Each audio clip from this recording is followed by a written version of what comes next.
Hello to everyone in Bingham. I'm here in the Walled Garden in Southall. It's Friday, just to give a bit of context, and I'm sorry that I can't be with you on Advent Sunday, but I'm very pleased to be contributing a message to be part of your service online today. And you'll see in the background, just to give a bit of context as well, that we have, in case you spend the next 10 minutes wondering who these figures are, the statues are Shakespeare and Milton. For a reason, I'll tell you in a minute why I wanted to be outside standing by this fig tree. Because in Mark's Gospel, chapter 13, verse 28, Jesus said this: "From the fig tree, learn its lesson." And as you'll know, that is the gospel reading for this Advent Sunday. It'll be read in churches or online services, at least, in churches all across the country today. And there are numerous occasions in the Gospels when Jesus began his teaching by getting his disciples to focus on something in the natural world around them. So Jesus said, "Look at the birds of the air." And then on another occasion, he said, "Consider the lilies of the field," or "Think about the mustard seed." There were spiritual insights and illustrations that Jesus wanted his disciples to observe in the world around them. And then Jesus would teach an important spiritual lesson from that image or that picture. And so Jesus said, "From the fig tree, learn its lesson. As soon as its branch becomes tender and puts forth leaves, you know that summer is near." The teaching in Mark chapter 13 comes at a point in the Gospels when Jesus and his disciples are drawing near to Jerusalem. They're about to begin the final journey that will take Jesus all the way to the cross. And the setting for this dramatic end-time prophecy, which is chapter 13 of Mark's Gospel, is in fact the Mount of Olives, which, as some of you may know from the geography of Jerusalem, is the hill that overlooks, it's opposite the Temple Mount. And you would see in Jesus' day the temple very clearly from the Mount of Olives. And it's the temple, the site of the temple on the hill opposite, which is prompting what Jesus has to say here about the fig tree. Now, in New Testament times, the Mount of Olives was famous not just for its olive trees, but also for its fig trees, which sometimes could grow to a height of 20 or 30 feet.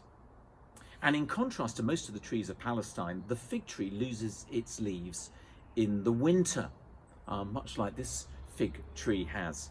And the new leaves only begin to appear on the very eve of summer. So Jesus is appealing to this detail, that when the branches of the fig become softened by sap that's flowing through them and the leaves begin to appear, Jesus is saying you can be certain that the winter is now past and the warm season is nearly upon you. By calling his disciples to observe what was immediately at hand, Jesus was reinforcing the significance of what they would one day see happening to the temple on that hill opposite. Standing bright and strong before them, they were going to see that temple completely destroyed. And while its destruction might fill them with dread, as it would have done for any who were part of Israel, the people of God at that time, Jesus is saying they don't need to be afraid, because that will be a sign that the Son of Man is very near, that the King is coming. So Jesus says, so also you, when you see these things taking place, you know that he, the Son of Man, is near. In fact, Jesus says he is at the very gates.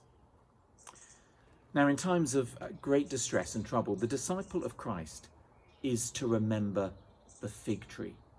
It's a sign that should awaken our souls to the promise that the King of love has not abandoned us. He is very near. He is coming soon. That's why this is a great Advent gospel reading. Now, in The Lion, the Witch and the Wardrobe, C.S. Lewis portrays this very magically with the appearance of Father Christmas in the story. Up until that moment, as you may recall, in Narnia, it had always been winter, but never Christmas. And for the children, though when they meet Father Christmas finally, there's still very difficult days ahead, somehow they're heartened and fortified in meeting Father Christmas, because with Father Christmas comes the promise that winter will soon be over, that Aslan is on the move, the king is coming. Now, I don't know what troubles you may be facing at the moment in your life. It may be a situation that's intensely personal to you. It may be an issue at work. It may be a relationship that's very difficult at the moment. It may be a financial worry or some kind of health concern. And most of the time, we manage these stresses and strains well enough, but all of us can reach a point where they mount up in a way that can threaten to overwhelm us and can make life feel suddenly very insecure. And maybe that's why these past 9 months have been especially challenging for so many of us. It's not just the external challenge of living in the midst of a world pandemic. It's also the internal tensions and the pressures that can leave us feeling weary or even quite broken on the inside. We can feel quite fragmented emotionally. And we sometimes wonder why, out of nowhere, we just feel out of sorts, or we feel very anxious or weary. So how do you make sense of that sense of struggle and pain in light of our faith in God, who we believe is both loving and sovereign? Because if at the center of our faith there is this conviction that God is sovereign, he is the king who rules over everything, and he's also loving, then how do I manage this deep tension when we're struggling with the reality of a broken world? Why does it sometimes also seem that things in our world and maybe sometimes in our lives seem to go from bad to worse? Where is God? Now, preparing the message for this sermon today, I found a very helpful clue in the writing of one theologian called James Denney, and I hope you won't mind if I just read you this section, because in this he's reflecting on another of the parables that Jesus tells about the wheat and the tares. But he writes this. He says, "The question is sometimes asked whether the world gets better or worse as it grows older, and optimists and pessimists take opposite sides upon it. Both," he says, "are wrong. It does not get better only, nor worse only, but both. Its progress," he writes, "is not simply a progress in evil before which the good continually disappears. It is a progress in which good and evil alike come to maturity, bearing their ripest fruit, showing all that they can do, proving their strength to the utmost against each other.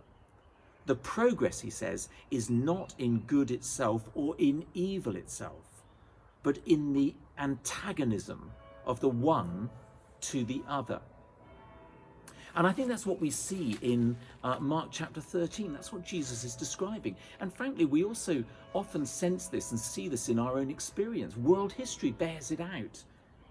And I think it's worth some further reflection. What Jesus is saying in Mark 13 is that people who belong to God really shouldn't be surprised when trouble comes their way, or they feel very nearly overwhelmed by the reality of evil.